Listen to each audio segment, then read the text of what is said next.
में ही हम वही कलमा पढ़ने वाले हैं।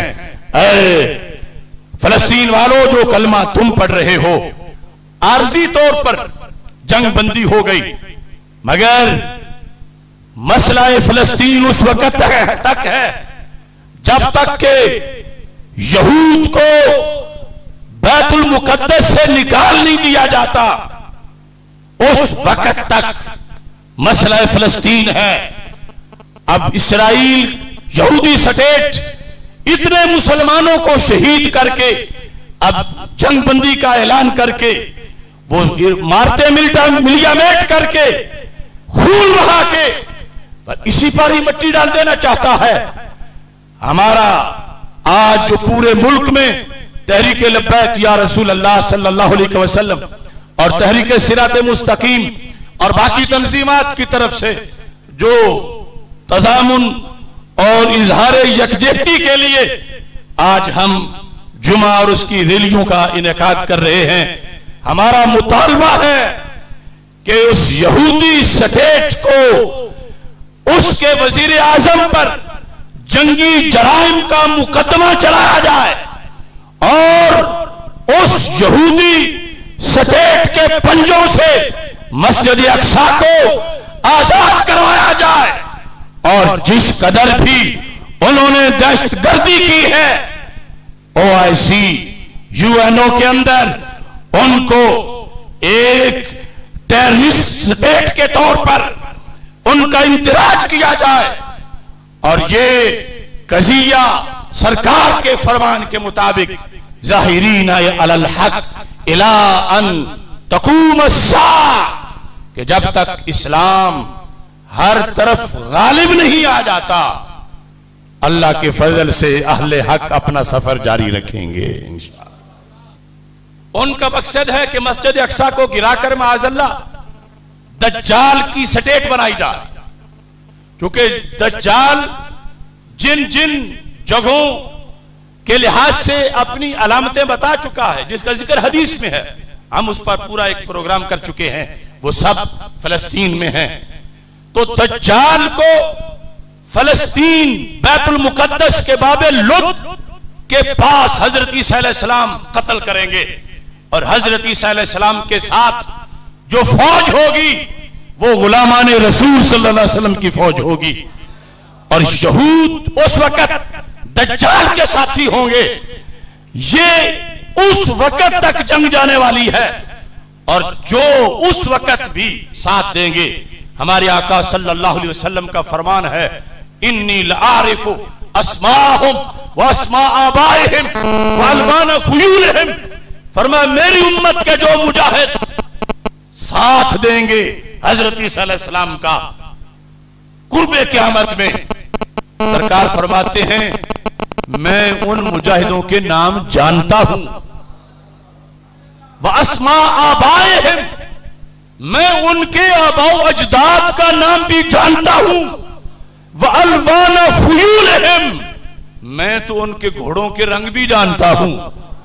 तो इस बुनियाद पर ताजदार खत्म नबूवत हजरत मोहम्मद मुस्तफ़ा सल्लल्लाहु अलैहि वसल्लम, आपका मुसलसल आपकी निगाह है उम्मत के हालात पर और पहले से रहनुमाई फरमा चुके हैं। उस रहनुमाई में क़यामत तक के लिए उम्मत ने अपना सफर तय करना है। सबसे कीमती चीज ईमान है और ईमान पर रोजाना इम्तिहान है और ये थोड़ी सी बात पर इसका शीशा टूट जाता है और थोड़ी सी बात पर एक लफ्ज बोलने से बंदा फिसल के जहन्नम में जा पड़ता है। तो अपनी ईमान की हिफाजत करते हुए आगे बढ़ना है और हमें यकीन है, 100% से ज्यादा यकीन है कि वो वक्त जरूर आएगा कि जब हर पक्के कच्चे घर पर इस्लाम का झंडा लहराएगा। ये सरकार का फरमान है, सही मुस्लिम में हर पहाड़ बोलेगा, पहाड़ हालांकि उसकी जुबान नहीं होती, लेकिन वक्त आने पर मुसलमानों के लिए यहूद की जासूसी करके पहाड़ बोलेगा जब वो जंग जारी होगी, जिसके तमहीदी मुकदमात अब मौजूद हैं। क्या कहेगा पहाड़? या मुस्लिम हाजा यहूदीयुन वराई फक्तुल हो। ए मुसलमान, तू बंदूक लेके ढूंढता फिर रहा है, यहूदी कहां गया, छुप गए हैं, छुप गए हैं, एक तो मेरे पीछे छुपा हुआ है, आ इसको कत्ल कर दे। यह सियासता की हदीस है कि रसूल पाक सल्लल्लाहु अलैहि वसल्लम फरमाते हैं पत्थर पत्थर बोलेगा, और साथ फरमा दरख्त कहेंगे या मुस्लिम ताल हाजा यहूदीयुन वराई फक्तुल हो। है मुसलमान, ये मेरे पीछे यहूदी छुपा हुआ है, आ इसको कत्ल कर दे। तो इन जो मुसलमानों का इतना बड़ा नेटवर्क है, तो इनका मुकाबला कौन कर सकता? हर हर दरख्त, हर हर पत्थर। मगर वो तब बोलेंगे जब मुसलमान, आप तो अपनी जगह पे खड़ा होगा, अगर मुसलमान यहूद से और नसारा से दोस्ती करके बैठा हो तो फिर पत्थरों को बोलने की क्या जरूरत है, फिर दरख्तों को बोलने की क्या जरूरत है। तो इस बुनियाद पर रसूल पाक सल्लल्लाहु अलैहि वसल्लम ने तो इतना ऑर्गेनाइज किया अपनी उम्मत को यहूद और नसारा के मुकाबले में। जिस वक्त गज़वा-ए रूम हुआ था, गज़वा-ए रूम यहूद और नसारा के खिलाफ, तो हजरत उम्मे खल्लाद रदियल्लाहु ताला अन्हा का बेटा शहीद हो गया। सरकार मदीना मुनव्वरा में मौजूद थे, ये सुनन अबी दाऊद में हदीस शरीफ है। उम्मे खल्लाद आ गई, या रसूल अल्लाह सल्लल्लाहु अलैहि वसल्लम, बेटे का दीदार भी आखिरी बार नहीं कर सकी, दूर रूम की सल्तनत में लड़ता लड़ता शहीद हो गया, तो मेरे बेटे को फिर क्या मिलेगा?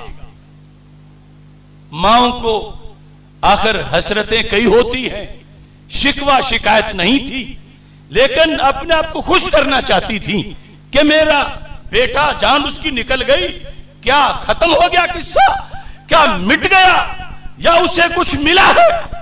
तो मेरे आका सल्लल्लाहु अलैहि वसल्लम ने फरमा इन्ना लिब्ने के अजरा शहीदैन, तेरे बेटे को रब ने 2 शहीदों का सवाब दे दिया है। सिंगल शहीद नहीं हुआ, तेरा बेटा तो डबल शहीद हुआ, डबल शहादत। सहाबिया खुश बड़ी हुई, लेकिन फिर सवाल किया, और आज उस सवाल का जवाब हम ना दे पाते जो उसने सरकार दो आलम सल्लल्लाहु अलैहि वसल्लम से पूछ लिया। उसने कहा या रसूल अल्लाह सल्लल्लाहु अलैहि वसल्लम, बंदे की एक ही जान होती है और जान निकलने से शहादत मिलती है, तो मेरे बेटे की जान एक थी, तो शहादतें 2 कैसे बन गई? 2 शहीदों का सवाब क्यों मिला? तो मेरे आका सल्लल्लाहु अलैहि वसल्लम ने फरमाया लिअन्नहु क़ातलहु अहलुल किताब, क्या मेरे सहाबिया, ये जो मुजाहिद होता है, गाजी हो या शहीद, इसका अल्लाह के दरबार में जो मर्तबा बनता है वो मुकाबिल और मुखालिफ के लिहाज से बनता है। अगर ये सिंगल काफिर के मुकाबले में लड़ता जान दे दे तो सिंगल शहीद होता है, अगर डबल काफिरों के मुकाबले में लड़ता हुआ शहीद हो तो डबल शहीद होता है। कहा मक्का के मुशरिक हैं सिंगल काफिर, और अहले किताब हैं डबल काफिर, तो तेरा बेटा मक्का के मुशरिकों के मुकाबले में लड़ता शहीद नहीं हुआ, यहूदो नसारा के मुकाबले में लड़ता शहीद हुआ है। इस बुनियाद पर रब ने तेरे बेटे को डबल शहादत का सवाब दे दिया है। ये मसला बड़ा समझने वाला है। यानी आज एक आजमाइश है कि हमारे जो लोग वेस्ट में, यूरोप में चले जाते हैं, शरीयत को तो यह भी पसंद नहीं था कोई 1 घंटा किसी दूसरे दारुल कुफ्र में जाके बैठे, और फिर जिसने तबलीग करने के लिए जाना है उसके लिए फिर बड़ी शराइत है कि वो फायर ब्रिगेड का अमला आग बुझाने के लिए जाता है, हर एक तो उनकी वर्दी और उनके आलात उसके पास नहीं होते, क्योंकि जिस इमारत से जिंदा लोगों को निकाल रहा है वो भी इंसान तो है, मगर वो आग का ईंधन बनने वाले थे, ये बुझाने गया है, दोनों में फर्क होता है। अब वहां के लिहाज से पूरा दीन का फलसफा आज बदल दिया गया है। यानी वहां रहने वाले लोग बहुत घट हैं कि जिनका अकीदा सही रह गया हो इस्लाम के बारे में, जिनको पूछना इस्लाम के लिहाज से कि ये फिर कैसे है, और जो नहीं पूछते वहां से दहरिए बेदीन गुमराह लिबरल और मुनकरे इस्लाम बनकर आ जाते हैं और फिर इधर आके झगड़ते रहते हैं लोगों से, फिर ये तुम क्यों करते हो, ये तुम क्यों करते हो, हालांकि खुद देखते नहीं कि अब एक बंदा चला गया हो सिनेमा घर में और फिर कहे मुफ्ती साहब जरा मुझे ये बताओ कि मेरे कानों में गानों की आवाज आती है, ये कैसे मैं रोक सकता हूं। तो गाने नहीं सुनने थे तो सिनेमा घर गया क्यों, फिल्में नहीं देखनी थी